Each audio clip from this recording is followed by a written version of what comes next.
A ver, hay estrategias que funcionan pero tan bien, que se repiten una y otra vez a lo largo de la historia. Y hoy vamos a meternos de lleno en una de ellas. Vamos a analizar un modelo de engaño que, según una fuente teológica muy detallada, se diseñó hace miles de años, pero que, ojo, sigue estando muy de actualidad. Y todo parte de una pregunta que la verdad da que pensar. ¿Cómo es posible engañar a un ser perfecto? Piénsalo, si Adán y Eva, que según esta historia fueron creados en un estado de perfección, cayeron en la trampa, ¿qué nos dice eso a nosotros hoy? La idea de fondo es muy potente. Si entendemos cómo funcionó ese primer engaño, tendremos la clave para no caer en los que vienen después. Lo que vamos a ver es básicamente como un manual de instrucciones del engaño, ¿no? Todo sacado de una interpretación del Génesis.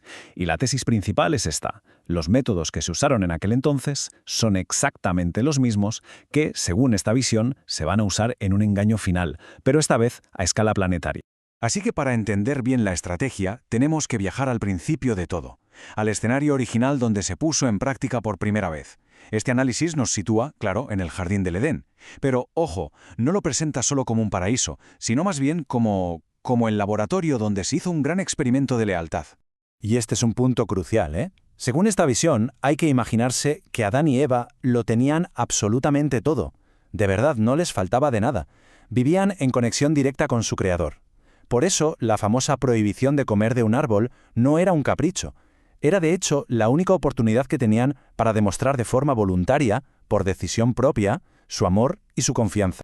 Y aquí está la clave de todo. La orden era una cuestión de pura fe. No hubo una explicación científica ni lógica, nadie les dijo, oye, que el fruto es venenoso. No, simplemente se les pidió que confiaran.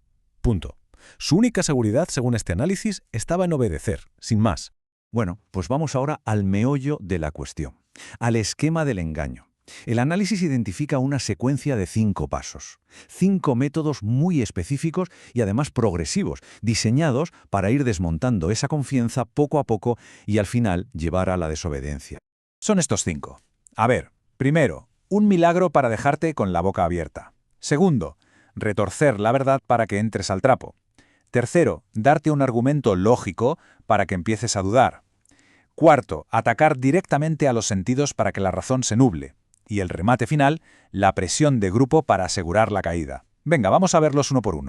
El primer paso es deslumbrar, dejarte cao. El texto lo llama un milagro mentiroso. Piénsalo, una serpiente que habla. Es algo tan fuera de lo común que te deja alucinado. Y es justo ese asombro el que hace que bajes la guardia y te abras a escuchar. De repente, el mensajero parece alguien especial, alguien a quien merece la pena prestarle atención. Y aquí vemos lo sutil que es el segundo método. Fíjate, la serpiente no dice Dios miente de primeras, no. Lo que hace es citar mal lo que dijo, lo exagera. Le pregunta si Dios les prohibió comer de todos los árboles. ¿Y qué consigue con eso? Pues provoca que Eva le corrija y ¡zas! Ya ha iniciado una conversación. Es una táctica de manual para enganchar a alguien. De hecho, el análisis describe a la serpiente como un gran psicólogo.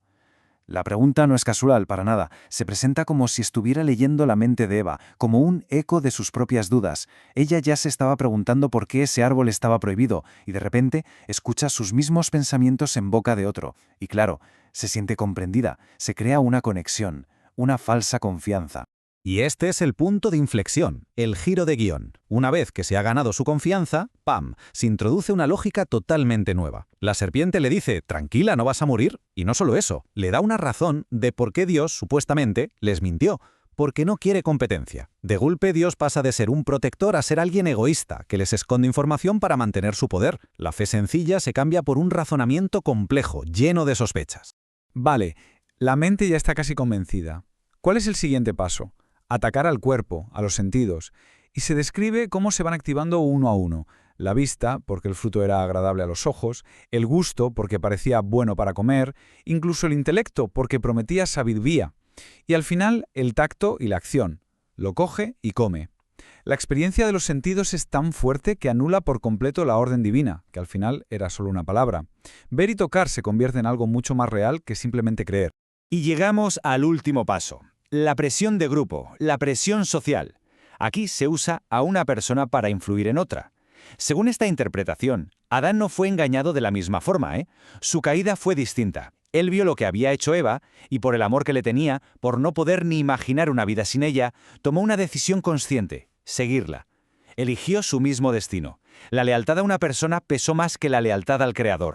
Muy bien, hemos visto el patrón original. Ahora, lo interesante es ver cómo este análisis proyecta esos 5 pasos hacia el futuro.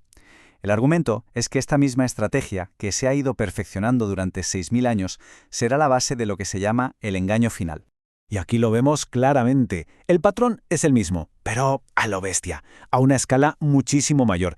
El milagro ya no es una serpiente que habla, sino sanaciones masivas a nivel global. El atractivo sensorial no es una fruta, sino un ser de luz, deslumbrante. La palabra de Dios no se retuerce en una conversación, sino que se cita selectivamente para cambiar leyes. ¿Y la presión social? Bueno, la presión social se convierte en una adoración mundial. Vale, entonces, la pregunta es obvia. Si el engaño es tan sofisticado, si ataca a la lógica, a los sentidos, a las emociones, ¿cómo se le puede hacer frente? Pues bien, el análisis termina con una única defensa. Una sola, contra esta falsificación tan elaborada. Y lo curioso es que no se trata de una lista de cosas que hacer, ni un sistema de defensa complejo, no. Se insiste en que solo hay una cosa, una única salvaguarda que es, de verdad, infalible. La defensa que se propone se basa en una idea muy potente. Y se usa una analogía genial, la de un experto en detectar billetes falsos. ¿Qué hace este experto? No se pasa la vida estudiando todas las falsificaciones que existen. No, lo que hace es conocer el billete auténtico a la perfección, hasta el más mínimo detalle. Tanto que en cuanto ve una imitación, la detecta al instante. La protección, por tanto, no está en estudiar el engaño, sino en conocer íntimamente la verdad. Y con esto llegamos al punto central del análisis. Desde esta perspectiva, ese artículo genuino, ese billete auténtico, son las Escrituras. Se presentan como la única vara de medir, la única referencia objetiva y externa que puede desenmascarar un engaño que de otra forma sería imposible de resistir para nuestra lógica y nuestros sentidos. Y cerramos con esto, con una pregunta que queda en el aire. Si una falsificación llegara a ser casi perfecta, casi idéntica al original en todo lo que podemos ver y tocar, ¿qué nivel de conocimiento haría falta para notar la diferencia? Al final, la cuestión no es solo saber qué es la verdad, sino con qué profundidad necesitamos conocerla para no ser engañados.